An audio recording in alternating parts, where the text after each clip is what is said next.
So I do some random things, right? And I've just added a magnetometer to the drone.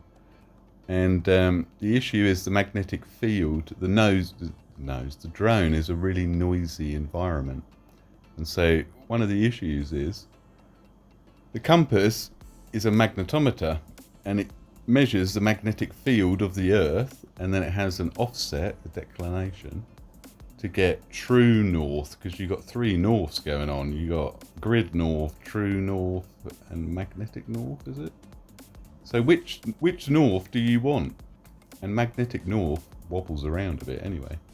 The sensor that you add is in the GPS, and it's sensitive obviously to magnetic fields. The drone has got motors with magnets in. There's just a huge amount of energy.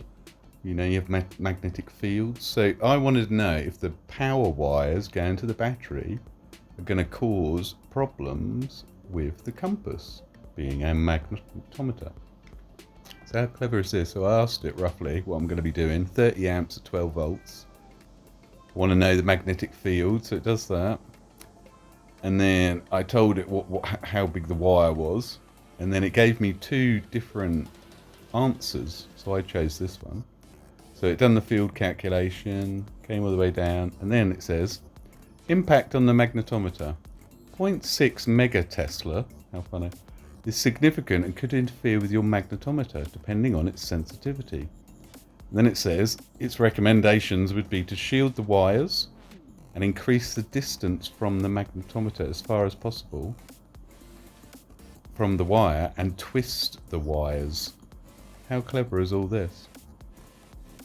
That's crazy. They're saying 1 centimeter away from the power wires. Well, I'm further away than that. But, you know, oh, it's milliteslas, not megateslas. It's fascinating though. You know, how long would that have taken me to quickly, and I talked to my phone. I didn't type that in. I used my voice to put those words in. Anyway, incredible. So then I thought to myself, if my wire's a little bit long, I could shorten it. Would that make any difference? So I asked it. Again, using my voice. And then, you know, it gives you... The length of the wire doesn't directly affect the magnetic field produced by the current.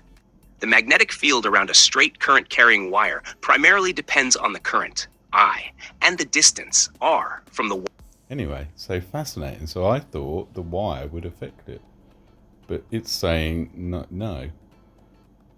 And then it gives you some things. So it's basically saying a shorter wire would be good for less resistance.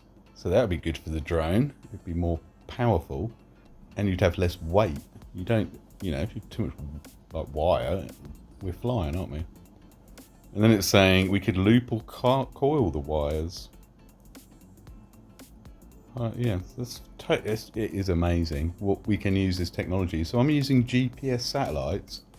Just the American system was something like 10 or 20 billion dollars. Then it's another $1 billion a year to run.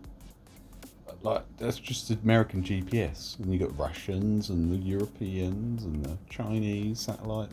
We can use all that stuff for free, and we can use this chat GPT for free. I mean, wow.